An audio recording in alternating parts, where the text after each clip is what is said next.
Hey y'all, my name is Ashley and I'm a 11th year first grade teacher here in Texas. And this is going to be a different type of video. This summer I'm hoping to put out some content that can help you in your future classroom. So one of the things, this first video is going to be a video about small groups and how I prep for them and get ready for them. I do want to mention that I'm very sorry for the lack of videos this second part of the year. Things just got really busy and I just didn't have the time to like dedicate to vlogs. So those kind of had to be put on the back burner. A lot of stuff came up with school and I've just been focusing on that. So I do want to mention a couple of things that I do to prep for my small group. So let's get right into it. Okay. First, I'm going to show you a couple of the items that I use for small groups. One thing is this sheet. I made this sheet for small group this year. I am going to change it next year just a little bit. I'm also going to change their, I'm going to show you this part because the top part has a name. This is their reading level tracker. I'm also going to change that up just a little bit next year, but I'm going to change these up a little bit, but this is what it has on it. I made this myself. It has date, the group, like the kids that are in the group, the skill that we're working on, sight words that we're working on, the book that we're using. And then right here in this comprehension area, I usually just write like, if there was a question that they had, that they struggled with, I write what the question was. If they did great, like every kid got every single comprehension question, I put a check. If there's a specific kid that couldn't answer like any of my comprehension questions, I'll write their name down. And then this right here is just notes. So I usually put like if a kid's absent, or if I noticed that when we were practicing our skill, like our phonics-based skill or anything like that, if they were struggling with that, I write it there. Things like if they're getting their B's and D's mixed up, I write that. Like anything that I notice, I write it down. I am changing that up next year, and I have found a digital version that I think I'm gonna try and use next year because the paper version, it works, but it doesn't work. And then one thing I have is a small group binder. So I recommend having a small group binder, but I also have each individual classes binder. One thing I do put in here is all of those papers. We don't have to turn them in or anything, but in the past we have with our different principal. So I keep all those papers in here. That way I can look back and see, when did I pull this group? How did they do? Like things like that.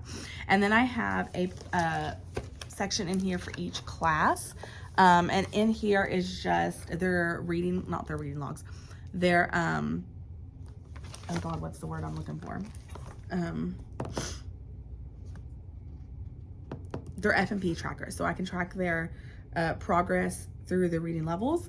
And then I have a section for each level, and it just has like a couple things that I can do with them. So like I have my pre-A's, I have a couple things in there for them and things like that. So that's all it has in there. And then at the very back, I have the sight word tests that I do. So I have a master copy of each sight word test in here for the first 4 or 6 weeks, because that's how many we've done, right? Yeah, okay. So that is my small group binder. It's basically just my hub for everything to do with small groups. And then the next binder I have is a section for each class. So each class has their own binder, and it's basically, it says small group binder, but it's honestly their data binder. So in here I have the number tabs. I love these because each kid gets a number in my class. So I have the number tabs. I have another binder with the other half. And in here, I keep their individual sight word tests that we do every 6 weeks. I have their student profile from the MAP testing in here, as well as a breakdown of how they did on the test and what skills they're still lacking in. And then I have their Fontes and Pinnell tests, level test. And then the other thing that I like to use is the baggies. Okay, I flipped you around so I could show you my, like, this is basically my small group board or wall. So in here I have the whisper phones. I have, we use these quite a bit. I'm gonna grab them. These, basically they to help them figure out the words. I don't use these quite as bit. They're like dry erase little things because we literally just write on the table. I bought a set of these like clear letters from Temu, and I wish I would have bought more so I could actually use a small group with them. I have this for their punch cards, so they get a punch card, and when they fill up their punch card, they can pick from the sticker store, which I need to fill up. I have their sound boxes, so right now it is full of, oh my god, whatever month we are in, March stuff. So I use a little eraser, so these are the erasers that I'm using right now in there. For their sound boxes. And then I have Kenny for them getting their things signed. This is my notebook for my to-do list. And then I have all of my stamps. So some of these stamps I use on their things, some of them I don't. And then I have my buzzers, my cheer buzzers for when they do really good. My cheers, so we can cheer out a kid. And then this is just a notebook that I usually like keep on here to write things down. And then down here I have whiteboard markers.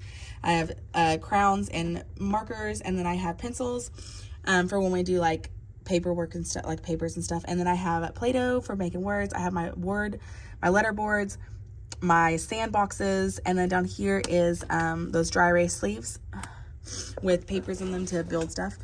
Read it, write it, build it, those type of things. And then I have books that I need to make. Oh, I can add those down there. Hang on. I have more books I need to make.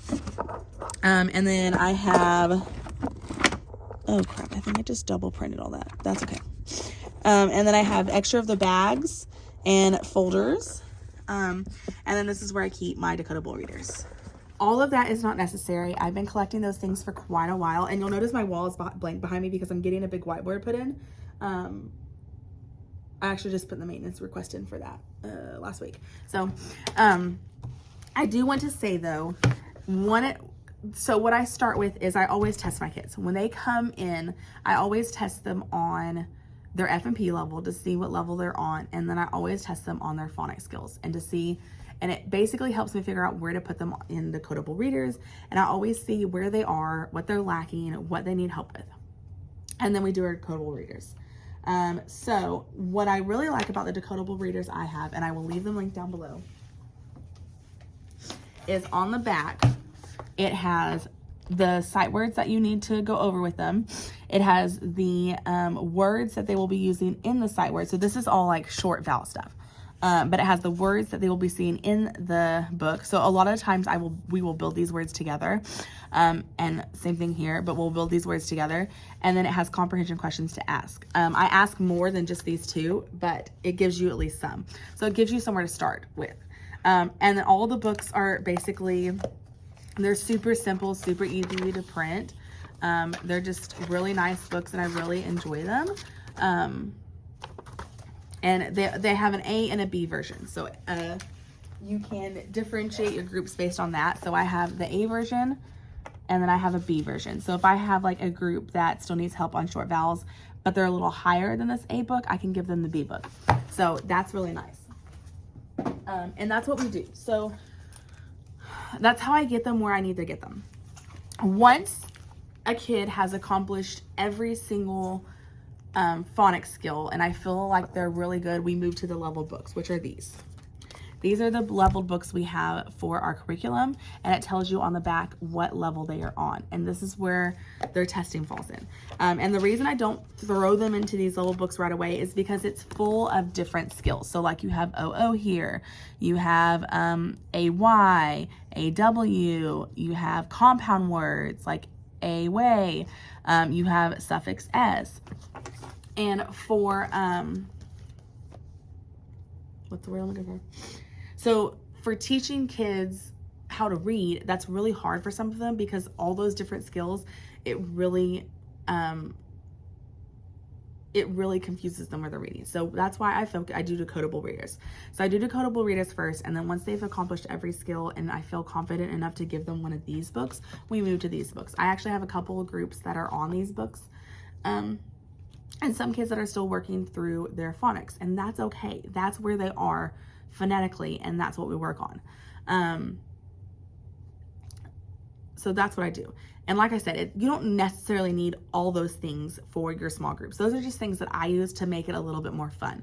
So when we're building words, we do it different ways. I'll get the sand boxes out sometimes and they can write the words in the sand. I'll get the Play-Doh and they can make the words using the Play-Doh. I just try and make it more fun to where it's not always the same thing, and I want them to enjoy reading and enjoy coming to my desk. I don't want it to be a chore for them, so I try and give them like fun things like that. Another thing is I give candy out. You saw the paper with the parent signature. If their parent read with them last night, they can get a piece of candy. Every time I meet with a kid, if they do good in small group, I will punch their card, those card punches I showed you. If they put their book back in the cart, which I have a cart like this, like one of those rolly carts in the hallway, and if they actually put their book in the cart, they can get another punch. So they can get up to 2 punches a day, depending on if they came to a small group or not. And that's what that is for. So it's just, sorry, it's just depends on how you want to function in your small groups. I pull about 2 groups every day from every class. We are departmentalized in first grade here, and so I see all of the first graders in my class every day for reading. We do our whole group lesson and all that, and then we move into centers, and while they're in centers, I will be pulling groups. And I pull about 2 groups every day, and we work on, I always start with a phonics skill, phonemic awareness, something like that with the group. And then we move into our sight words. We'll review sight words that we'll see in the book. We talk about the sight words and we spell them and we use them in a sentence, and we do all that fun stuff. And then I move into, we're reading the book, and then I go into comprehension questions with the kids, and we usually do some type of writing too. I try and have them like do a text response with it, just to get them used to that. I'll have the question that I want them to write about for the book. That way it's getting them writing as well as responding to the book that we just read. And it usually takes about 20 to 25 minutes per group, depending on the group. Some groups, it takes a little longer, and some groups can like bang it out real quick. So that's why I only get to meet with 2 groups every day. We do 2 rotations every day, about 20 minutes for each rotation, and then I do 2 groups every day. And I don't base my group on, okay, 20 minutes are up, you go. I base it on once that group is done, they are done and they can go. I base it on themselves. Okay, so after I get all my testing and stuff done with the kids, I put them in groups. So I basically group them with like things. So if I have a lot of kids that are still struggling with their short vowel sounds, I group them with the short vowel sounds, and that's how I base my groups. So after I do that, then we basically just do our groups. And like I said, I pull 2 groups a day. I am getting a big whiteboard put up here. So the goal for that is I'm hoping to be able to keep track of their groups on the board, and that way they can visually see, okay, today's my day, tomorrow's my day, because I get tired of them basically asking me every single day, is it my day? Are you pulling me today? Are you pulling me today? I have the big whiteboard at ACE, and I put it on the board at ACE, and it's they can visually see it and they don't ask me as much. So I thought that would be a good idea here. So I took down, had a huge phonics wall. I don't know if y'all remember that right here, but the board is kind of small. So I'm hoping it'll be able to go right there, and I'll still have room right there to put like a data wall. That's what I'm hoping for next year. So that's basically it for the groups. I pull them twice a week. So they come to me twice a week, and then intervention, we're pulling groups too. Our interventionists pull and help. The librarian pulls and helps. My other teammate pulls and helps, and we do groups and we just work on different skills that they need. So honestly, I mean, I don't know what all y'all wanted with this small group video. I did have someone request it, so that's what I'm doing it for. But I don't know what you were exactly looking for, and I hope that I answered your questions. But I don't know if I did, and if I didn't, I'm so sorry. I tried really hard. But excuse me.